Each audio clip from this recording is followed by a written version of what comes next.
पंचाली के चक्कर में 1 करोड़ आदमी मारे गए और सीता मौत का सामान थी।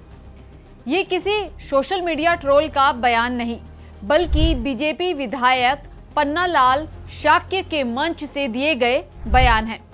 रामायण और महाभारत का उदाहरण देते हुए विधायक जी ने महिलाओं को पुरुषों के विनाश से जोड़ दिया।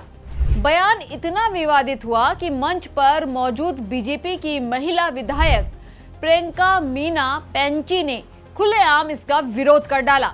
आखिर पन्नालाल शाक्य ने ऐसा क्या कहा कि मंच पर ही बहस छिड़ गई और महिलाओं को लेकर उनके पुराने विवादित बयान क्या रहे हैं। बयान पर बवाल कैसे शुरू हुआ। गुन्ना में जिला प्रशासन की ओर से आयोजित बलराम कृषि महोत्सव 2026 का कार्यक्रम था और मंच पर नेता और अधिकारी मौजूद थे और इसी दौरान बीजेपी विधायक पन्नालाल भाषण दे रहे थे और उन्होंने रामायण का जिक्र करते हुए कहा कि पराई स्त्री को लाना मौत का समान है और रावण को उसे वापस भेज देना चाहिए था। इसके बाद उन्होंने दावा किया कि उस युद्ध में कोई महिला नहीं मरी बल्कि सिर्फ पुरुष मारे गए। लेकिन इसके बाद विधायक ने महाभारत का उदाहरण देते हुए द्रौपदी यानी पंचाली का जिक्र किया। उन्होंने कहा कि एक पंचाली के चक्कर में 1 करोड़ आदमी मारे गए, यानी विधायक के बयान में रामायण और महाभारत की घटनाओं को महिलाओं को पुरुषों की मौत और विनाश से जोड़कर पेश किया गया।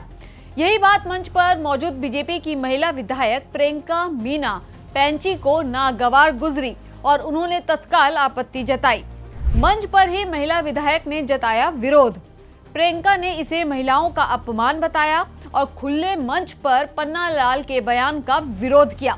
देखते ही देखते दोनों नेताओं के बीच बहस होने लगी और कार्यक्रम का माहौल गर्मा गया। इस पूरे घटनाक्रम का वीडियो सामने आने के बाद मामला और तेजी से चर्चा में आ गया। सवाल उठने लगा कि क्या पौराणिक कथाओं के उदाहरण देकर महिलाओं को युद्ध और पुरुषों की मौत के लिए जिम्मेदार ठहराना सही है। विवाद सिर्फ इसी बयान तक सीमित नहीं है, क्योंकि पन्नालाल इससे पहले भी महिलाओं को लेकर दिए गए अपने बयानों की वजह से सुर्खियों में रह चुके हैं। पुराना बयान भी रहा था विवादों में। साल 2018 में गुन्ना के एक कॉलेज कार्यक्रम में भी पन्नालाल ने महिलाओं के खिलाफ अपराधों को लेकर टिप्पणी कर चुके हैं। उस समय उन्होंने लड़कियों के बॉयफ्रेंड बनाने को अपराध से जोड़ते हुए विवादित बात कही थी।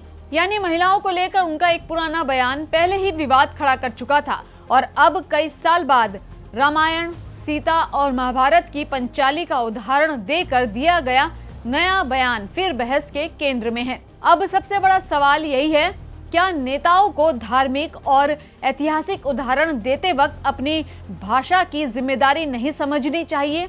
और क्या किसी भी पौराणिक कथा की व्याख्या इस तरह की जानी चाहिए कि पूरे एक जेंडर को किसी त्रासदी के लिए जिम्मेदार ठहरा दिया जाए?